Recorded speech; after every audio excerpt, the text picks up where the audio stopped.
So ayun mga boss, syempre yung araw dumating na in-order natin sa TikTok. Ito nga pala yung Kings. Syempre men's watch po siya. Napakaganda na ito mga boss. At syempre may free na po siyang card. Ayan, kung magpapagawa kayo, papalinis, libre na po yan.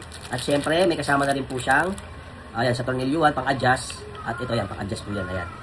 Napakamura mga boss. At syempre ito na mga boss. Pwedeng pang babae rin to mga boss. Ayan, napakaganda. Men's watch, pwede rin pang babae dahil ayan, napakaganda. Maraming color to. Puntahan nyo na lang yung yellow basket mga boss. At syempre yung lock niya mga boss, ito siya. Ayan. Diba? So, try mo. May malaki pa siya kasi pang-re-regalo ko to mga boss. So, mamaya na lang natin. Hindi natin pwedeng i-adjust kasi pang-re-regalo. So, ayun mga boss, napakaganda. Yan.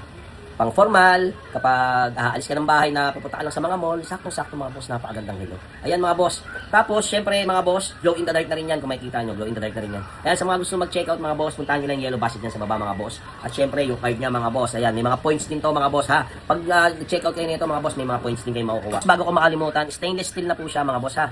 Ayan, mapakita ko lang sa inyo mga boss. Napakaganda mga boss. At ito yung pinakalikod niya mga boss.